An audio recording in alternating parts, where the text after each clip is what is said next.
Ben, you're portfolio holder for public protection for 4 years. Is that a role you enjoyed and relished?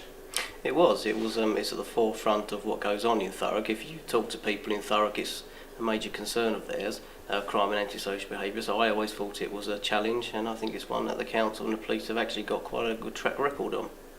What do you mean by a good track record, would you say? Well, I think the partnership working between not only the police, the council and the other agencies, particularly on the Safer Thurrock partnership, was, it's one to be heralded. Actually, I think that, it's good partnership work in there. There's a good understanding of what the concerns of local people were.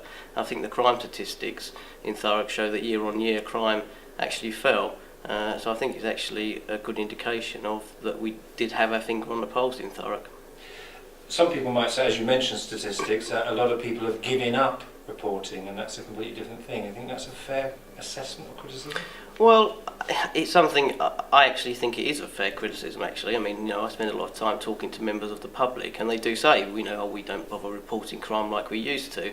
But again, when you put that to the police, they're quite insistent that there aren't big deductions in the amount of people reporting crime. They think, actually, I was talking to Chief Inspector Moore only last week, and he said he actually thinks people are more aware now of how to report crime than ever before. So on the one hand, there are people out there on the street, you talk to them on the doorstep, who do feel very apathetic about reporting crime, but according to the police, it's not a problem. Because the one thing about policing in Thurrock is that it's just so multifaceted, isn't it? It must be a tremendous challenge for the police. Well, absolutely. I mean, we've got Lakeside, we've got a lot of HGVs in the borough which attract organised crime, unfortunately. So it's a very dynamic place with unique habitations, and there's not one glove-fits-all approach, I think, to policing in Thurrock. So we come on to the subject of unsolved crimes, and you can understand how people would be concerned with statistics that, a 31% drop in recording of detection regarding drug offences. Mm-hmm. How do you account for statistics like that? Well, I think ultimately it's for the police to account for that. I mean, my own view is I don't think we should look at statistics and think that they tell the whole picture. I mean, this is something, again, I've discussed with the police, and, they are of the opinion that there has been no drop in detection rates. Arrests remain as high as they were previously. And they say that changes in the way that crimes are reported, or rather detection rates are actually calculated, are largely to blame for that. It is a very complicated process. I know that from when I sat on the Safer Thurrock partnership. The way that the police put together crime statistics and detection rates are very complicated, and they change all the time. They get told by government how they have to do it, how they have to record it, and a slight change in that can sometimes affect what looks like or cause what looks like a downturn in detection rates, when actually that's not the case.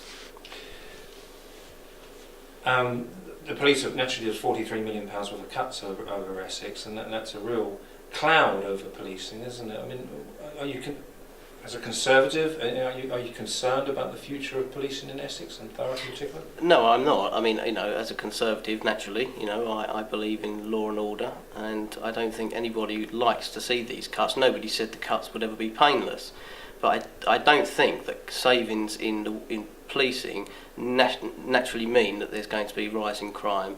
I think that, I'll give you an example, between Thurrock and Basildon there are 50 members of staff who do nothing else but put together statistics. They are police officers who should be out on the streets tackling crime. They're not. They spend their entire working day in an office putting together statistics.